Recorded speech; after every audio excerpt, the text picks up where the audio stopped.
नमस्कार, जय हिंद। कैसे हैं? उम्मीद करता हूं बिल्कुल ही शानदार होंगे। तैयारी बिल्कुल अच्छे चल रही होगी। आज है टेस्ट संख्या 27 दोस्तों। इससे पहले 26 टेस्ट आपको उपलब्ध मैं करा चुका हूं। आज का सेट नंबर है 27 और 4 आपको करंट अफेयर के भी करा चुका हूं। इस हफ्ते के जो 2 करंट अफेयर आने थे ये नहीं आ पाया है। नेक्स्ट वीक में आपको 4 करंट अफेयर के वीडियो में दे दूंगा तो मैनेज हो जाएगा। कल आपको टेस्ट सीरीज उपलब्ध मैं नहीं करा पाया था, कुछ अभी जान रहे हैं आप लोग, ड्यूटी की वजह से थोड़ा सा व्यस्तता हो गई थी। बाकी कोई दिक्कत नहीं है, एक आध दिन बीच में रेस्ट भी आवश्यक है ना। तो चलिए आज से फिर हम लोग शुरू करते हैं 27 नंबर सेट से। प्रश्नों का लेवल बिल्कुल वही होगा जो एग्जाम में रहता है, आप लोग देख ही रहे हैं। बिल्कुल एग्जाम के पैरेलल, ना बहुत टफ प्रश्न नहीं रहता है, ना ही एकदम इजी रहेगा। सामान्य स्तर के प्रश्न रहेंगे जैसे एग्जाम में रहे। तो चलिए शुरू करते हैं। द्वितीय आंग्ल सिख युद्ध।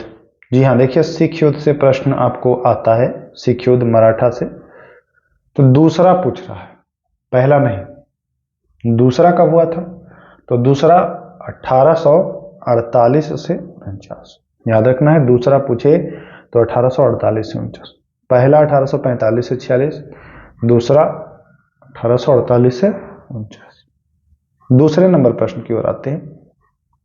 इतिहास के ही सवाल हैं। जय सिंह, जानते हैं ना सवाई जय सिंह का नाम? तो पहले उनका केवल नाम जय सिंह था, अब उनका नाम जो है सवाई जय सिंह भी है। तो सवाई, ये जो सवाई है ये उपाधि किसने दी थी? सवाई की उपाधि इनको फारूक सियर के द्वारा दिया था। किसके द्वारा? फारूक सियर के द्वारा। तो इसका भी बी आंसर सही हो जाएगा। चलिए तीसरा सवाल विश्व से है। विश्व से भी प्रश्न आपको देखने को मिलता है।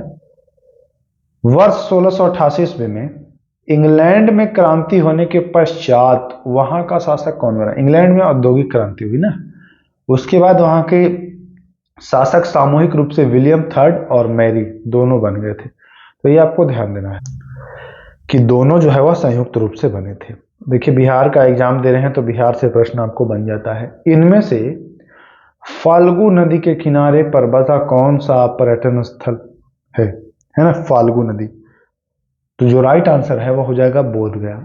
अब आप कहेंगे कि सर बोधगया तो निरंजना नदी हम लोग सुने थे। तो जी हाँ, निरंजना या फाल्गु, निरंजना या फाल्गु ऑप्शन में रहे तो बोधगया ही फाल्गु नदी के किनारे स्थित है, ध्यान देना है।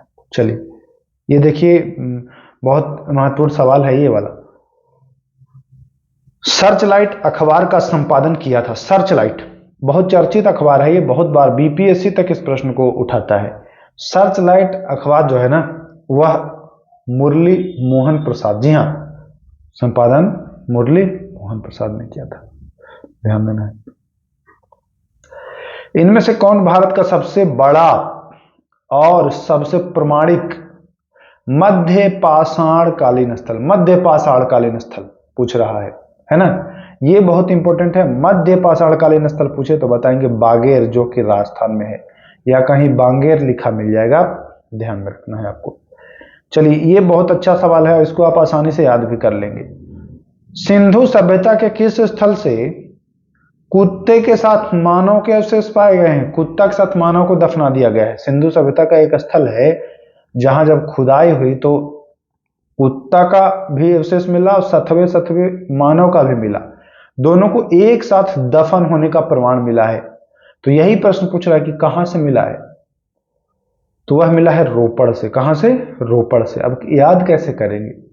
याद करना है कि जब खुदाई हुई तो देखा गया कि कुत्ता के साथ उसके मालिक भी दफन है। बस खुदाई करने वाला इतनी प्रेम, इतनी मोहब्बत देखकर रो पड़ा, है ना?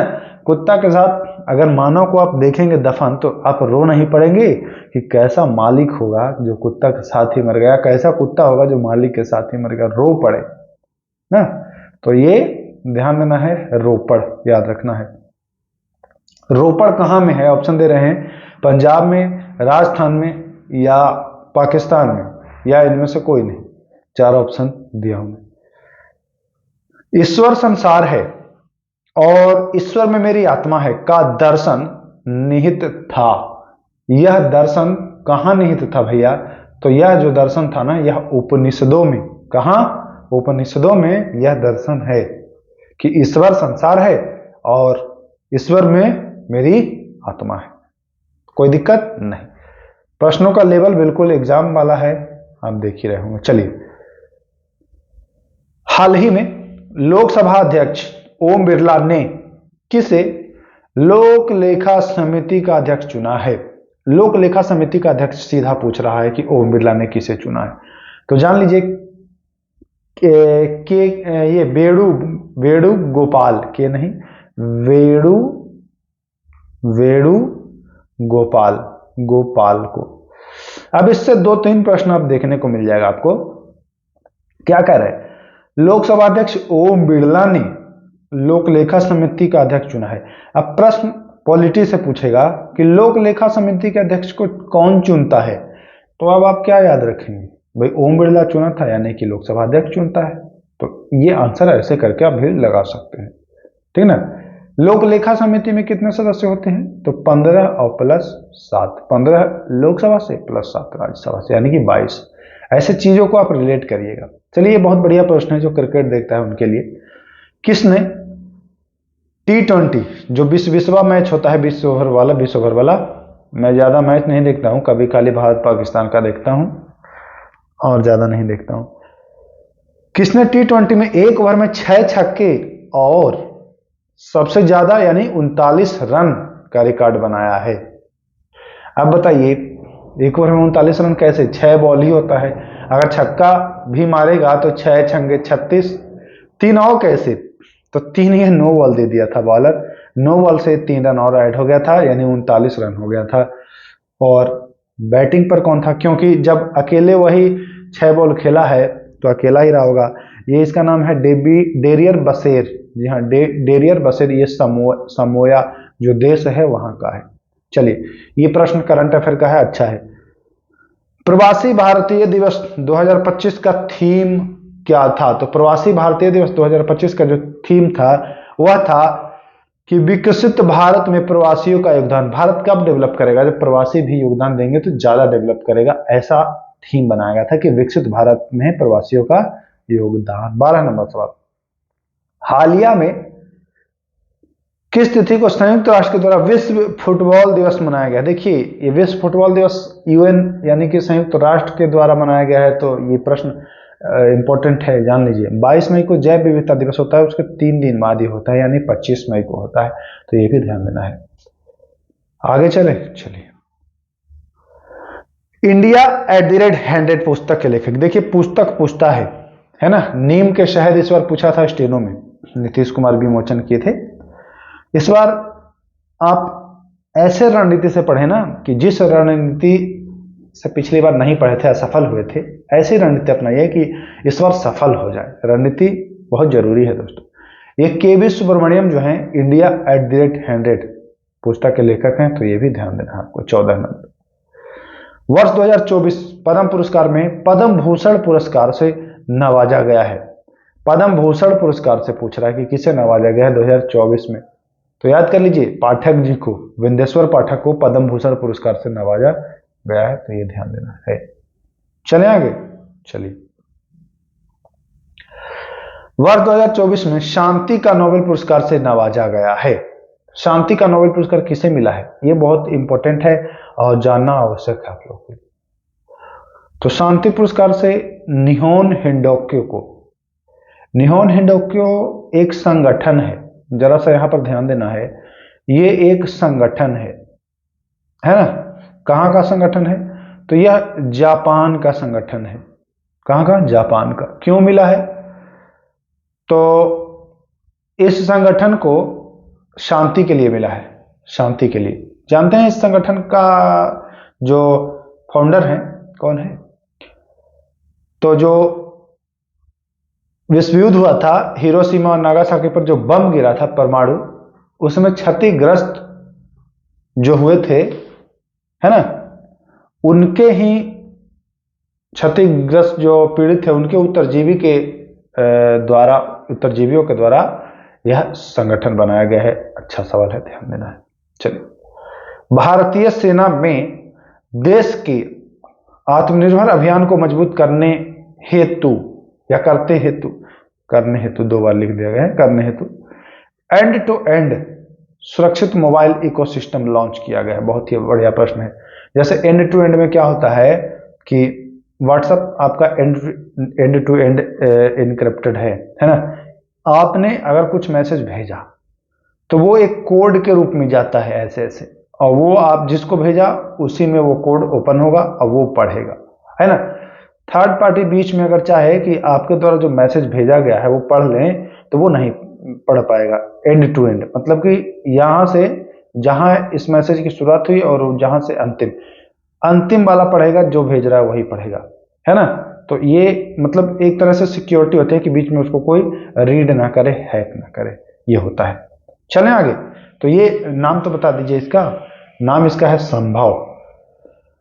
क्या नाम है? संभव। विश्व पुस्तक मेला 2024 जो आयोजन नई दिल्ली में हुआ था, तो यही पूछ रहा है, बढ़िया प्रश्न है। राष्ट्रपति द्वारा अध्यादेश जारी करने की शक्ति कैसी शक्ति है भैया? तो यह विधायी शक्ति है। कोई विधेयक या कोई कानून बनाता है, समझ लीजिए कि विधायी शक्ति, ऐसे याद रखिएगा आपको। संसद के दोनों सदनों के संयुक्त अधिवेशन की जो अध्यक्षता है वह कौन करता है? अध्यक्षता पूछे। देखिए, ये प्रश्न मैं घुमा के लगभग 3-4 बार आपको उपलब्ध करा चुका हूं। कभी बुलाता कौन है, कभी अध्यक्षता कौन करता है। तो बुलाता है राष्ट्रपति, लेकिन राष्ट्रपति अध्यक्षता नहीं करता है, अध्यक्षता लोकसभा अध्यक्ष करता है। 118 के 4 अनुच्छेद में इस बात का उल्लेख है, तो यह भी ध्यान देना है, इंपॉर्टेंट हो जाता है। तदर्थ न्यायाधीश की नियुक्ति किस अनुच्छेद में वर्णित है? अच्छा प्रश्न है, रट लीजिए इसको। 127 अनुच्छेद, तदर्थ न्यायाधीश की नियुक्ति। चलिए, विधान परिषदों के सदस्यों में कितने भाग को स्थानीय निकायों के द्वारा चुना जाता है? स्थानीय निकायों के द्वारा जो चुना जाता है वो कितने सदस्यों को चुना जाता है, ये पूछ रहा है। तो स्थानीय निकायों के द्वारा 1/3, राज्यपाल के द्वारा 1/6, है ना। स्नातक पास व्यक्ति हैं तो 1/12, माध्यमिक स्तर से ऊपर के जो टीचर हैं वो 1/12, है ना। ऐसे करके, और विधानसभा के जो ये जो सदस्य चुने जाते हैं परिषद के, इनका कार्यकाल कितना होता है? विधानसभा के नहीं, विधान परिषद के, ये बताइए इनका कार्यकाल कितना होता है? तो कमेंट करना है आपको। अब इसका राइट आंसर 1/3 हो जाएगा, ध्यान देना। चलिए, भारत का राष्ट्रपति, ये बीपीएससी बिहार दरोगा में भी एक बार पूछा गया है। बहुत ही बढ़िया प्रश्न है, खूबसूरत प्रश्न है, इसको अच्छे से समझिएगा। भारत का राष्ट्रपति संसद का सदस्य हो सकता है? बताना है। भारत का राष्ट्रपति क्या संसद का सदस्य होता है? वह संसद का एक अंग है, वह संसद में बैठता है, दोनों सदनों की अधिवेशन को संबोधित करता है। तो अभी बताया कि बुलाता है अधिवेशन, संबोधित नहीं करता है, तो ये तो होगा नहीं। संसद में बैठता है, संसद में राष्ट्रपति कहां बैठता है भाई? संसद में तो लोकसभा स्पीकर के लिए जगह होता है और अन्य सदस्यों के लिए, ये भी नहीं। वो संसद का अंग होता है, हाँ अंग है, अभिन्न अंग है। संसद का वो सदस्य नहीं होता है, अंग होता है, ये ध्यान देना है आपको। चलिए आगे। बजट के संदर्भ में गिलोटीन, अच्छा प्रश्न है, गिलोटीन का इस्तेमाल किया जाता है। गिलोटीन होता है voting of demand, voting of demand, है ना। चुनाव कार्यवाही रोक करके और चुनाव कराया जाता है, इसे गिलोटीन कहते हैं, वोटिंग ऑफ डिमांड, याद रखिएगा। इनमें से कौन सा राज्य कर्क रेखा पर स्थित नहीं है? कर्क रेखा पर स्थित 8 राज्य आप लोग जानते हैं, ट्रिक भी जानते होंगे। मित्र पर गमछा झार, है ना, मित्र पर गमछा, गमछा, है ना, गमछा झार, मित्र पर गमछा झार। मिजोरम, त्रिपुरा, पश्चिम बंगाल, राजस्थान, है ना, और मध्य प्रदेश, छत्तीसगढ़, झारखंड, गुजरात। 8 हो गया कि नहीं हो गया? हाँ, हो तो गया, 8 हो गया। तो मित्र पर गमछा झार। अब इसमें बताइए उत्तर प्रदेश का कहां नाम आया? नहीं आया ना, तो ये आपको ध्यान देना है, ठीक, ये आपको ध्यान देना है कि मित्र पर गमछा झार में उत्तर प्रदेश नहीं आ रहा है। अच्छा सवाल है। चलें आगे। चलिए अगला प्रश्न, पृथ्वी पर सर्वप्रथम किन चट्टानों का निर्माण हुआ? तो आर्कियन क्रम की चट्टान। किसका? आर्कियन क्रम की चट्टान, तो ये भी ध्यान देना है। हिमालय का विस्तार किस देश में नहीं है? अच्छा, पाकिस्तान में है, भूटान में है, चीन में भी है, अफगानिस्तान में नहीं है, तो डी आंसर इसका सही हो जाएगा। बृहद हिमालय ट्रांस हिमालय से अलग होता है। हिमालय से बिहार दरोगा में प्रश्न एक आधा आपसे पूछ ही देगा। तो बृहद हिमालय जो है वो ट्रांस हिमालय, ट्रांस का मतलब का पार हिमालय है ना, पार वाला हिमालय एकदम जो पार में है, और उसके बाद है ट्रांस। ठीक, तो ये दोनों को अलग करने वाला है होता है सच्चर जोन, इसी को कहते हैं सच्चर जोन, है ना, ट्रांस हिमालय ये सच्चर जोन से अलग होता है। तो ए ऑप्शन सही है, ध्यान देना है आपको। चलिए, बारी द्वाब किन नदियों के बीच के क्षेत्र को कहा जाता है? बारी द्वाब याद कर लीजिएगा, बहुत ही आसानी से याद हो जाएगा आपको। बारी द्वाब, द्वाब तो आप जानते हैं कि दो नदियों के बीच, लेकिन बारी द्वाब कह रहा है तो दो नदी तो सब है ना। बारी द्वाब, तो बारी द्वाब है रावी और ब्यास। देखिए, वा से व्यास और रा से रावी, यानी कि बारी, ऐसे करके आप याद कर लीजिएगा, भूलेंगे नहीं। लक्षद्वीप का नाम पड़ा था, वर्ष 1973 में नाम पड़ा था। आम्र वर्षा होती है, आम्र वर्षा कहां में होती है भैया? तो कर्नाटक और केरल दोनों में होती है, यानी कि डी ऑप्शन सही इसका हो जाएगा। नोकरेक रीज राष्ट्रीय उद्यान कहाँ है? देखिए, बहुत इंपॉर्टेंट प्रश्न है, 31 नंबर, इसको रट लीजिए। नोकरेक रीज पूछता है। नोकरेक रीज जो है ना, यह नोकरेक रीज मेघालय, कहां? मेघालय, यानी कि ए ऑप्शन इसका सही हो जाएगा। ये पूछा हुआ है बिहार दरोगा में। चलिए, इनमें से कौन जंगली गधा के लिए प्रसिद्ध संरक्षित क्षेत्र है? कच्छ कारण, देखिए ये हाईलाइट हो ही गया है, आप जान ही जाएंगे इसको। अंडवाहिका या फोलेपियन नलिका का निम्न में से कार्य है, क्या कार्य है? दो ऑप्शन मिलेगा आपको। यह अंडाणु को गर्भाशय में पहुंचाती है, यह निषेचन की प्रक्रिया में सहायक होती है।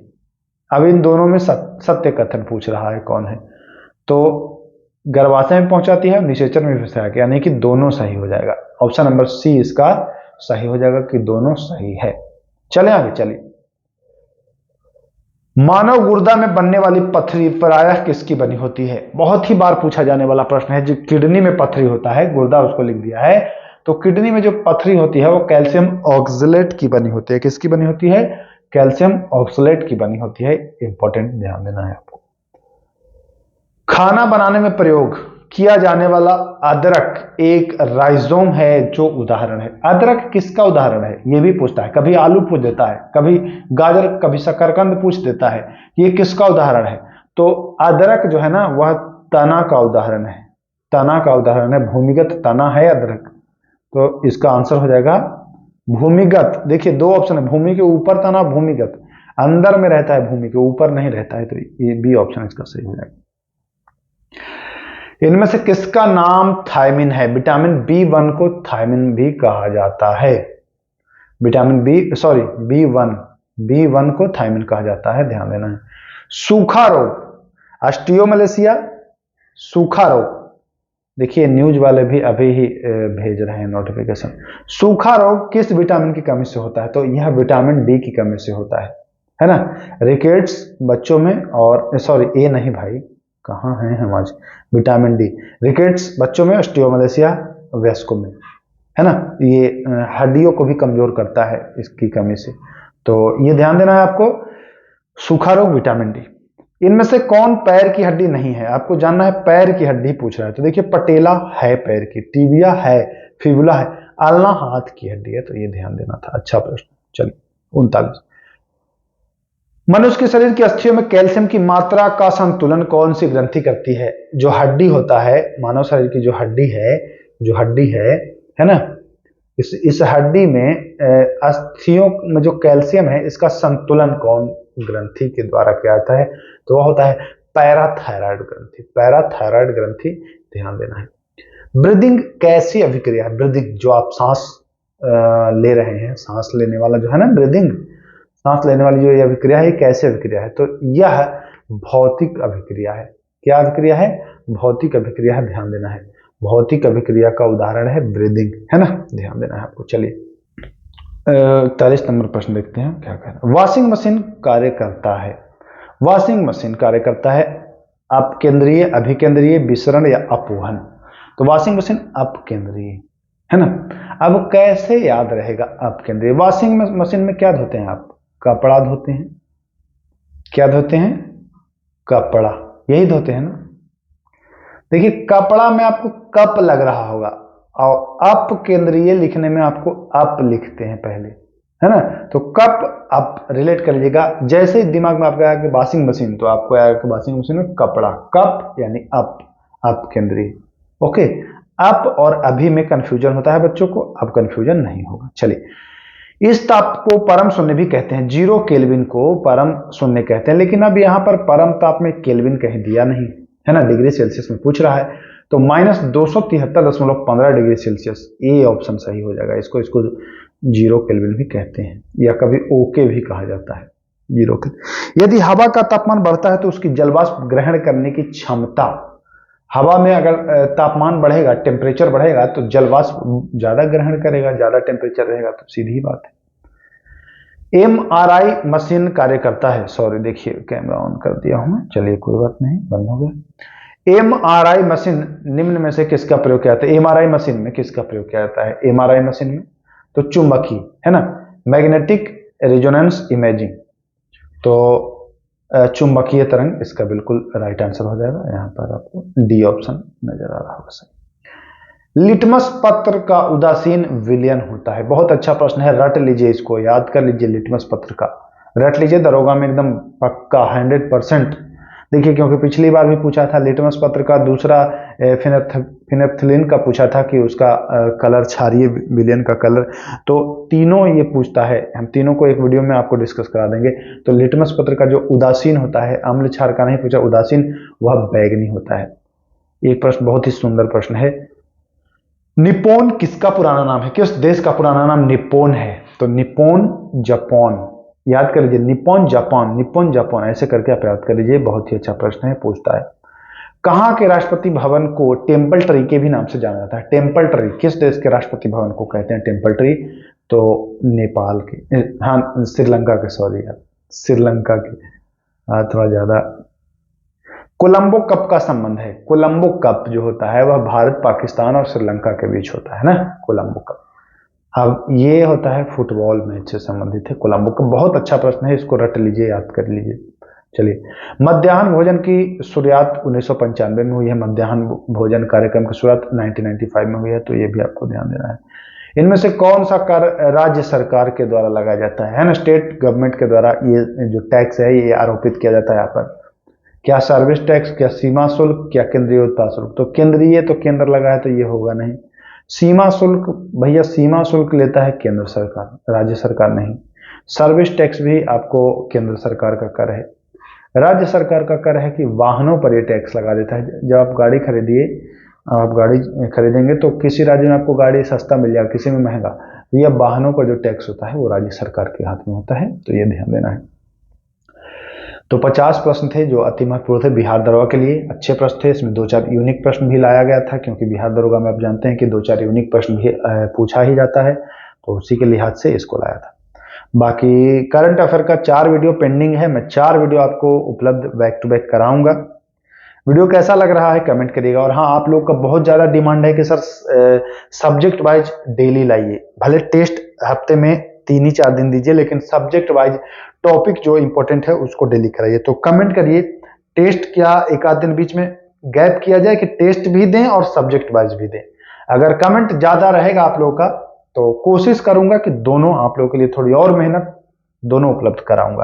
क्योंकि अब देखिए, अब आप लोगों से जुड़ गए हैं ना, तो मतलब पूरी तरह से जुड़ेंगे, ऐसे नहीं कि कुछ भी हल्का फुल्का नहीं, एकदम शुरू से लेकर के अंत तक, जब तक आप अपना सफर तय ना कर लें, बिल्कुल हृदय हृदय तल से जुड़ेंगे आप लोगों के साथ, ताकि बेनिफिट हो अच्छे संख्या में, ज्यादा से ज्यादा लोगों को बेनिफिट हो, है ना। बाकी देखिए, जितना मेहनत मैं करूंगा उतना आप लोग भी करिएगा। चीजों को जो मैं दूं उसको कंफर्म पढ़िए, उसके अलावा भी मैं आपको गाइड करूंगा कि क्या पढ़ना है आपको। होम सीरीज भी मैं चलाऊंगा, बहुत जल्दी होम सीरीज चलाऊंगा, जिसमें मैं होमवर्क आपको उपलब्ध कराऊंगा, ये सब पढ़िए आप, है ना, ताकि इससे आपका ज्यादा फायदा हो। तो चलिए इजाजत चाहते हैं, फिर मिलेंगे, नमस्कार।